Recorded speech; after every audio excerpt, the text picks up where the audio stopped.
Welcome back for today's lecture on material and energy balances. So, we have looked at energy balances and we covered all the fundamentals, we looked at the basics and performed a lot of example problems. In the last few lectures, we have been summarizing all the concepts that we have learnt through energy balance calculations.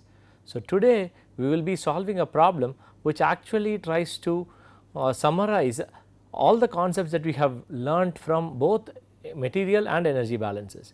In this problem, we would actually be performing material balances first in an extensive way for this multi-unit process, and then we will actually move on to working on the energy balance aspects, which will again cover most of the fundamental concepts that we have learnt throughout this course.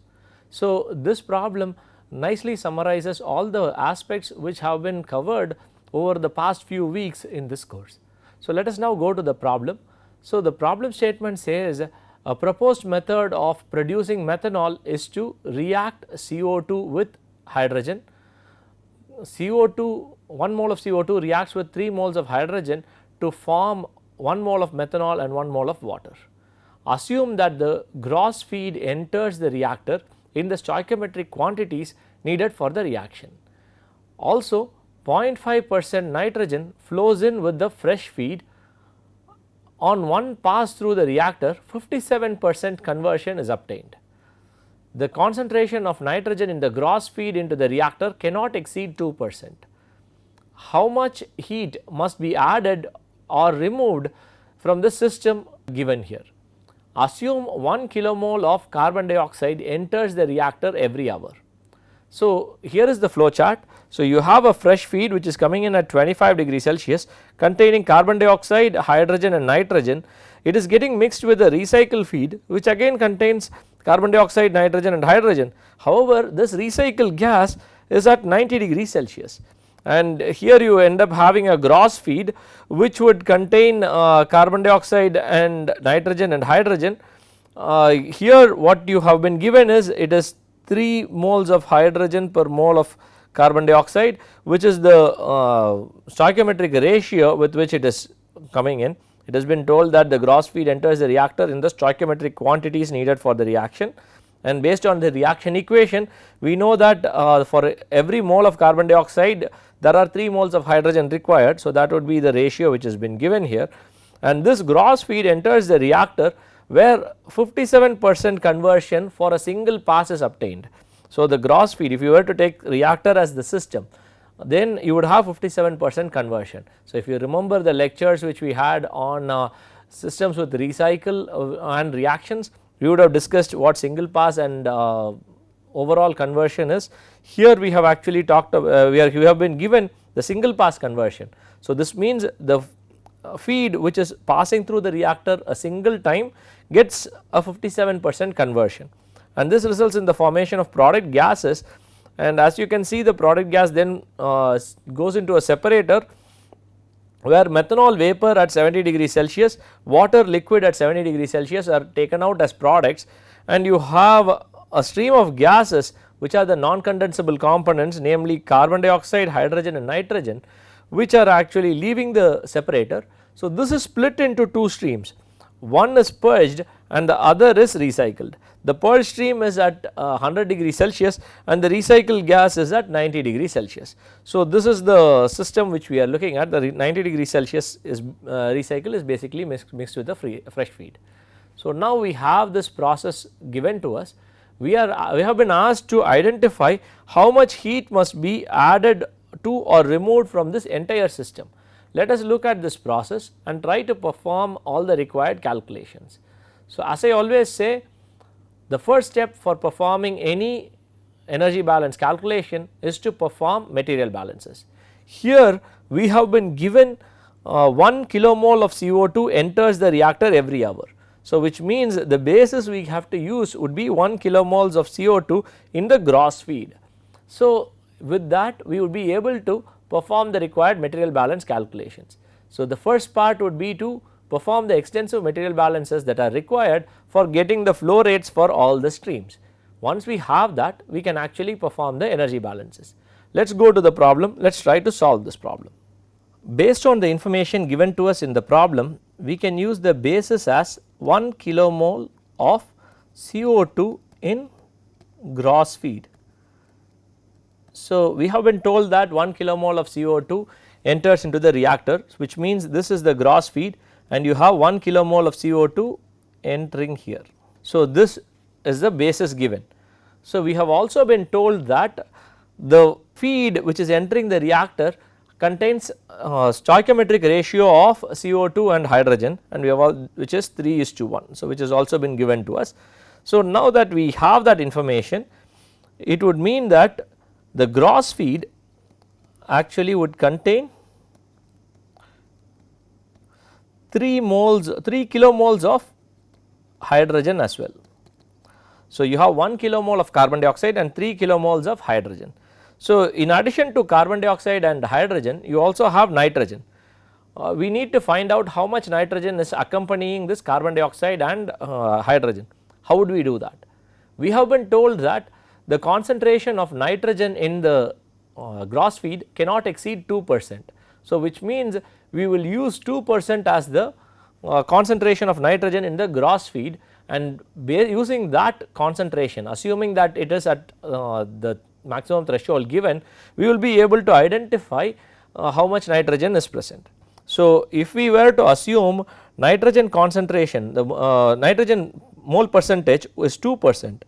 So, mole percent of nitrogen is equal to 2%.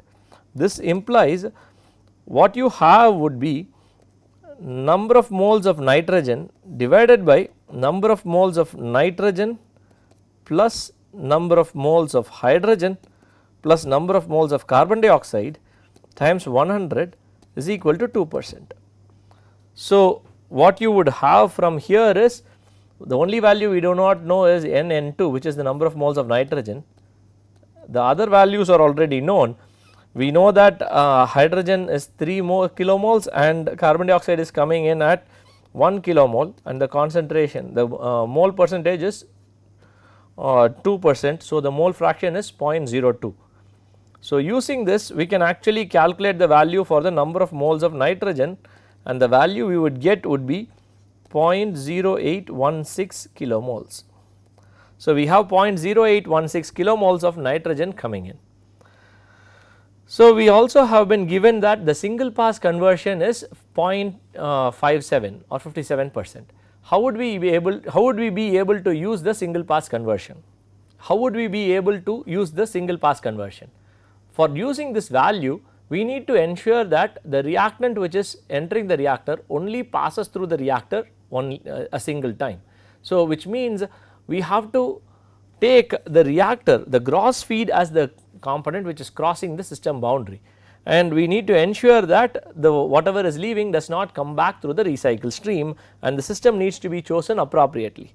So, for this reason we could either choose just the reactor or the reactor and the separator. If we were to choose just the reactor, we do not have much information about the gross product. However, if we were to choose the reactor along with the separator, then we have a lot of information about the streams which are leaving the separator. So, for this reason we will choose the system of interest as reactor plus separator. So, the system we are using would be reactor plus separator. So, now that we have used this system, we can use the single pass conversion. The single pass conversion is equal to 0.57, right. So, this means we have 1 kilomole of CO2 entering. So, if 1 kilomole of CO2 is entering, how much is actually getting consumed? This implies 57% of this is getting consumed because of the single pass conversion. So, which means 0.57 kilomoles of CO2 is consumed. So, now to get information about CO2 which is leaving the system, we would have to write a CO2 balance. So, the CO2 balance for the system would be input minus output plus generation minus consumption equals accumulation. At steady state there will not be any accumulation, and as CO2 is a reactant, it is only getting consumed, there is no generation of CO2. So, you would have input minus output minus consumption equals 0, implying that output equals input minus consumption. So, we know that the input is 1 kilomole and consumption is 0.57 kilomoles, giving the output for CO2 as 0.43 kilomoles. So, this CO2 is actually leaving only through the stream P, because you have other streams here which are P2, P3 and P4. P4 does not cross the system boundary here, only the streams which are crossing the system boundary are P2, P3 and P. So, out of this P2 has only methanol, P3 has only water, P has carbon dioxide, hydrogen and nitrogen. So, the number of moles of carbon dioxide in the stream P is 0.43 kilomoles. We now have to calculate the number of moles of hydrogen in the stream P.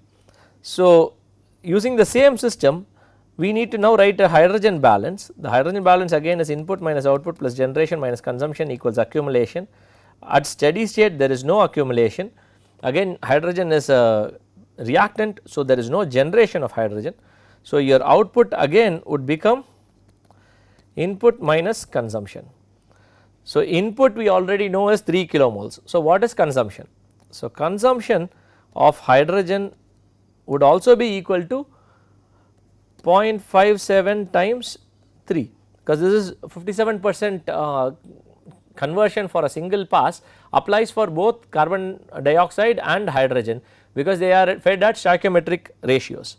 So, this means the number of moles of hydrogen consumed would be 1.71 kilomoles. So, substituting this value for consumption and the value for input, we can calculate the output for hydrogen from the system would be 3 minus 1.71, which is 1.29 kilomoles. So, now we know that the product stream P contains 1.29 kilomoles of hydrogen and 0.43 kilomoles of carbon dioxide. We now need to identify how much nitrogen is actually leaving the system. Nitrogen does not take part in the reaction. So, the nitrogen balance, which initially would be input minus output plus generation minus consumption equals accumulation, can be simplified as input equals output, because at steady state accumulation goes to 0, and as it is not taking part in the reaction, generation and consumption would also be equal to 0, giving us nitrogen output as the same as input, which would be 0.0816 kilomoles. So, now that we have the information about the product stream, we can actually identify the mole fraction of all of these components in the product stream. So, why is this important? If we have the mole fraction of these product streams, we can actually identify the composition of the recycle stream and the purge stream, which can then be used for further calculations. Okay. So, we will try to find the composition of the stream P. So, composition of P would be, it contains carbon dioxide, which is 0.43 divided by 0.43 plus 1.29 plus 0.0816, giving a mole fraction of 0.239, and we have hydrogen, which is 1.29 divided by 0.43 plus 1.29 plus 0.0816, giving a value of 0.716, and for nitrogen the composition would be 0.0816 divided by 0.43 plus 1.29 plus 0.0816, giving a value of 0.0453. So, now we have the composition for the stream P, which in turn gives us the composition for recycle and the purge stream. As it is a splitter, we know that the composition would not have changed. So, we also need to identify how much of methanol and water are leaving the system which we had chosen. The system we had been working on is this, which is the reactor plus separator. So, to identify the amount of methanol, we have to write an methanol balance. So, methanol balance would be input minus output plus generation minus consumption equals accumulation. At steady state accumulation goes to 0, and methanol is not being consumed as it is a product. You do not have any input of methanol, you only have output and generation of methanol. which means output for methanol, which is P2, would be equal to generation of methanol. So, looking at the stoichiometry, generation of methanol would be equal to the consumption of carbon dioxide. So, generation of methanol is equal to consumption of carbon dioxide. This implies P2 is actually equal to 0.57 kilomoles. Similarly, we can perform material balance for water. So, for the water, you would have input minus output plus generation minus consumption equals accumulation, getting simplified to output equals generation. So, this is the same logic as we used for methanol. So, generation, again looking at stoichiometry, generation of water is equal to generation of is equal to consumption of CO2. This implies generation of water is equal to 0.57 kilomoles. So, therefore, output which is P3 is equal to 0.57 kilomoles. Now, to get the information on the fresh feed and the recycle feed, we need to choose a different system. So, here we could use the mixing point as the system. So, if we were to use mixing point as the system, then we can actually write two different balances. One would be for nitrogen and the other could be for the total balance, and using these we will be able to solve for the two unknowns. The first unknown is the recycle amount R, and the other is the feed rate F. So, let us try to get this. So, let us first write the nitrogen balance. The nitrogen balance would be simple. You would have 0.0453 R. So, we had already calculated the mole fraction for nitrogen in R, which is equal to the mole fraction of nitrogen in P, right. So, using that we get this equation, which is 0.0453 times R, amount of nitrogen entering into the mixing point through the recycle, plus 0.005 F. So, we have been told that the nitrogen in the fresh feed is 0.5%. So, that means the amount of nitrogen entering through the fresh feed would be 0.005 F, and this is equal to 0.0816, which is the total number of kilomoles of nitrogen in the gross feed. So, we can also write a total balance. The total balance would be R plus F equals 1 plus 3 plus 0.0816. So, this would then become 4.0816. So, now we have two equations and two unknowns. So, solving these two equations simultaneously, we would be able to get the values for R and F. So, let us see what the values would be. Solving these, we get R equals 1.518 kilomoles and F equals 2.563 kilomoles. So, this gives us the values for R and F. However, we still do not have the information on how much carbon dioxide, hydrogen and nitrogen are actually entering through the fresh feed. So, how would we get that? So, that we can get by writing individual component balances for the mixing point. Let us now write the carbon dioxide balance for the mixing point. It would be input minus output plus generation minus consumption equals accumulation. So, no accumulation at steady state, no generation or consumption, it is a non-reactive system. So, input equals output. So, your input actually has two terms, one is through the fresh feed, other is through the recycle feed. We already calculated the value for the recycle feed, the molar flow rate for the recycle feed as 1.518 kilomoles. So, now we also have the composition of the recycle feed. So, we will have these two things separated. You would have one which is NFCO2, which is the carbon dioxide entering through fresh feed, plus 0.239 times 1.518, which is the number of moles of carbon dioxide entering through the recycle stream, equals the total number of moles of carbon dioxide in the gross feed, which is 1. So, this means the fresh feed would contain 0.637 kilomoles of carbon dioxide. Similarly, we can write a balance for hydrogen.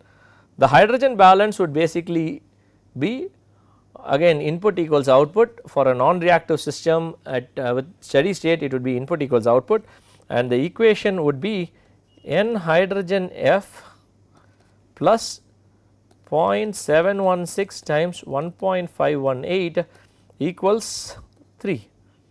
So, solving this, you would get the number of moles of hydrogen coming through the fresh feed as 1.913 kilomoles. Similarly, we can write a balance for nitrogen, which would be again input equals output. So, you have nitrogen from fresh feed plus 0.0453 times 1.518, which is the number of moles of amount of nitrogen entering through the recycle stream. This would be equal to 0.0816. So, solving this equation, we would get number of moles of nitrogen entering from the fresh feed would be equal to 0.0128 kilomoles. So, with this we now have the information about the fresh feed. So, we also need to have the information about the purge stream if we want to perform energy balance calculations for the overall system. So, for doing that, we will have to write a balance for the splitter, because we now have the information about the fresh feed, we have information about the recycle stream, we have information about P2, P3, we just need to get the information about P4. For this, we can write the total balance equation for the splitter. The total balance for the splitter would just be input equals output, and input is actually P, this is equal to R plus P4. So, solving for this, we would actually get P4 equals 0.2836 kilomoles. So, we knew the value for R, we had also calculated the value for P earlier. So, using these two values, we can calculate the value for P4. We already know the composition of the purge stream. The composition of the purge stream would be the same as the composition of the stream P and the recycle stream. Using that, we can calculate the number of moles of the amount of carbon dioxide, hydrogen and nitrogen in the purge stream. So, the purge stream basically contains 0.0678 kilomoles of CO2, 0.2031 kilomoles of hydrogen and 0.0128 kilomoles of nitrogen. So, this gives us the information about the purge stream as well. So, now we have all the information. So, we have the information about fresh feed, we have the information about the product stream for methanol, product stream for water, and the purge stream which contains all the carbon dioxide, hydrogen and nitrogen.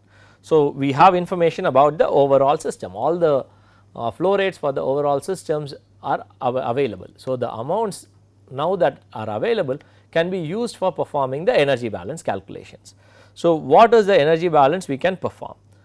So, for performing energy balance calculations for the overall system, we need to first identify appropriate reference states. So, here in this problem, if you look at the problem statement, we have been given the reaction. So, this is the problem statement, right. So, the problem statement says that carbon dioxide reacts with hydrogen to form methanol and water. We have not been given the heat of reaction. So, we could either choose to calculate the heat of reaction using Hess's law explicitly and then apply this heat of reaction while we perform the calculations for energy balances, or we could use the heat of formation method where the heat of reaction is implicitly calculated while performing the calculations building the enthalpy table itself. So, here I have chosen to use the heat of formation method. So, for heat of formation method we have to choose appropriate reference states. So, the reference states I have chosen are determined because of the method I am using. So, I am using the heat of formation method. So, for the heat of formation method, the reference states have to be elements as they appear in nature at 25 degrees Celsius and 1 atmosphere. So, this means the reference states can be carbon solid plus hydrogen gas, sorry not plus, hydrogen gas and oxygen gas and nitrogen gas all at 25 degrees Celsius and 1 atmosphere.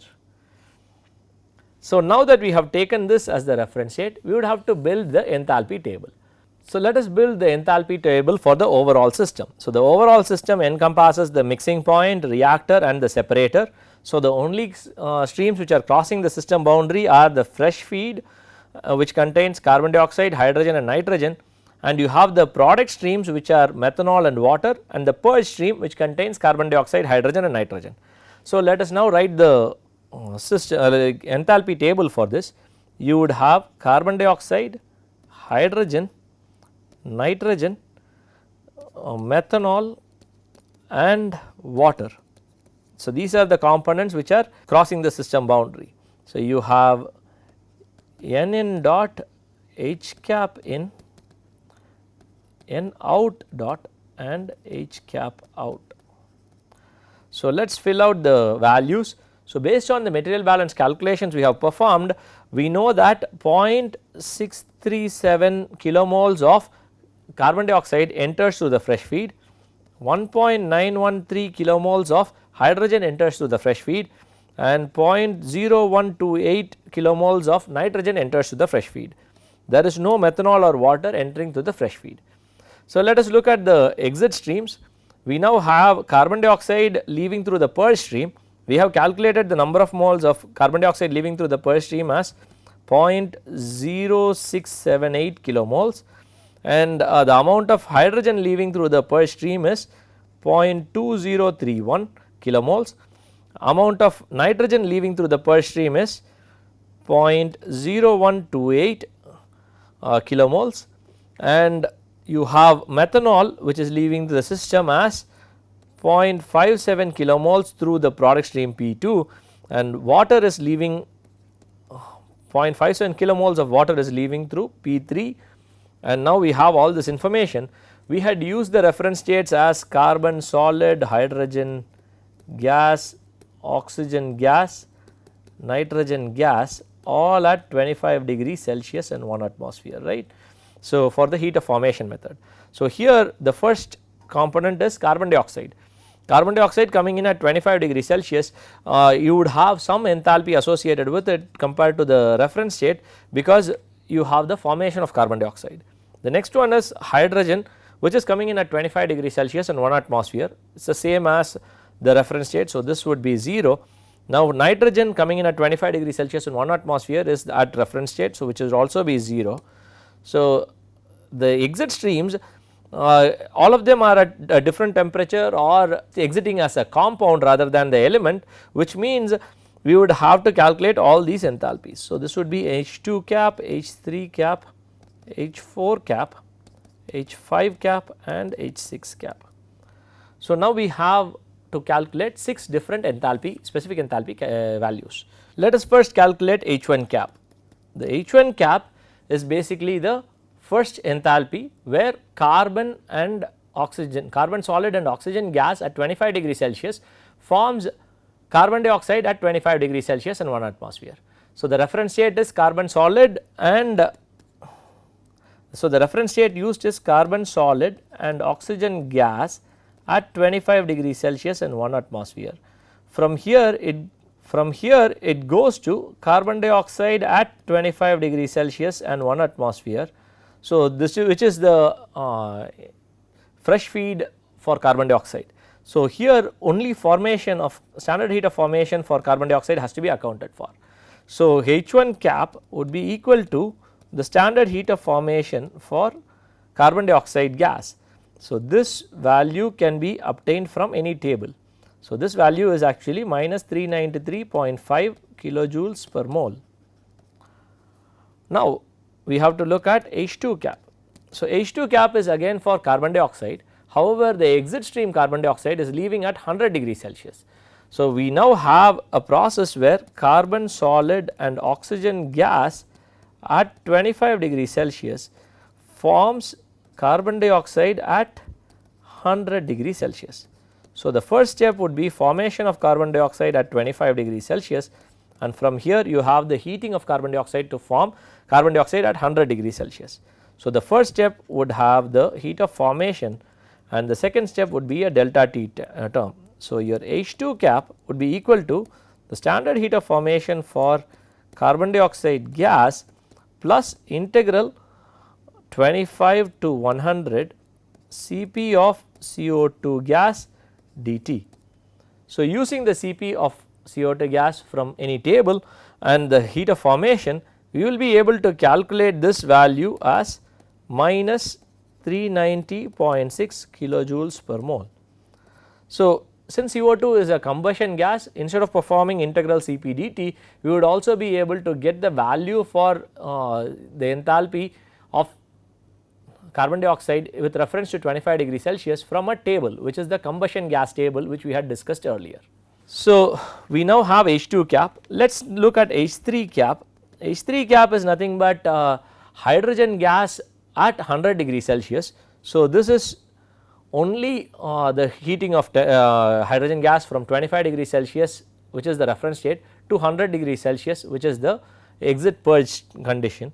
So, this value can be obtained from the table, which would be 2.16 kilojoules per mole, and H4 cap can also be obtained from this kind of a table. So, H4 cap is for the nitrogen at 100 degree Celsius. So, again from combustion gas table you will be able to get this value, which is 2.19 kilojoules per mole, and we now have to look at H5 cap and H6 cap. So, what is H5 cap? So, H5 cap is for the change in enthalpy for the process where carbon solid, hydrogen gas and oxygen gas forms methane. So, these are all at 25 degree Celsius, the reference state is at 25 degree Celsius, and it forms methanol gas at 70 degree Celsius. Now, we need to perform calculations to get this. So, the first step would be formation of methanol gas at 25 degree Celsius, and then would be heating. So, initial step you would be looking at the standard heat of formation for methanol gas, and the second step is delta T. So, your H5 cap is actually equal to standard heat of formation of methanol gas plus integral 25 to 100 Cp of methanol dt. You have to use the Cp of methanol gas and you will be able to perform this integration. So, the value here would be minus 201.2 plus integral 25 to 70. So, this is at 70, I am sorry, not 100. So, 70 would be 0.04293 plus 8.301 times 10 power minus 5 t minus 1.87 times 10 power minus 8 t squared minus 8.03 times 10 power minus 12 t cube dt. So, the value for Cp I obtained from the tables. So, from here I can calculate H5 cap as minus 199.09 kilojoules per mole. So, similarly we have to calculate the value for H6 cap as well. So, for H6 cap you have hydrogen gas and oxygen gas at 25 degree Celsius forming water liquid at 70 degree Celsius. So, the first step is formation of water liquid at 25 degree Celsius, and from here it is heated.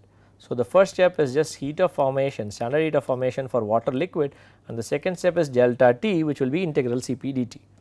So, your H6 cap would be equal to the standard heat of formation for water liquid plus integral Cp of water liquid dt, and the temperature is from 25 to 70. So, using the value for Cp for water, you would be able to get this value for H6 cap as minus 282.45 kilojoules per mole. So, the Cp for water would be 0.0754 kilojoules per mole degree Celsius. So, using that we have been able to calculate H6 cap.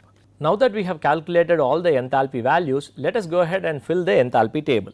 So, the enthalpy table which we had was CO2, hydrogen, nitrogen, methanol and water. So, we had N in dot, H cap in, N out dot and H cap out. So, the values for N in and N out are 0.637 kilomoles, 1.913 kilomoles and 0.0128 kilomoles. So, please note that these values are all in kilomoles and the values for H cap we calculated were all in kilojoules per mole. So, make sure you convert it appropriately while you perform the final calculations, and these are all in kilojoules per mole. Okay. So, this value we have calculated as minus 393.500 and here we have these values as 0.0678, 0.2031, 0.0128, 0.57 and 0.57. So, this values for enthalpy are minus 390.6, 2.16, 2.19, minus 199.09 and minus 282.45. So, now that we have all the enthalpies, we can calculate delta H. So, delta H for this process would be, we can calculate the total enthalpy of the outlet stream and subtract the total enthalpy of the inlet stream from that value. So, this would give us minus 49,834.3 kilojoules. So, if we were to look at the general energy balance equation we would have used.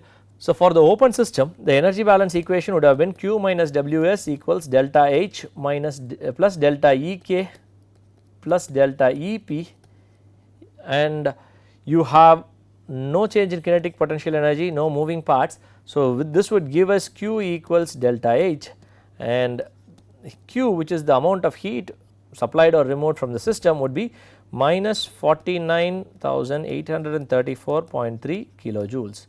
So, with this we have performed all the required calculations to get the amount of heat transferred. So, if you looked at this problem, here we actually had a multi-unit system with recycle and purge and a reaction.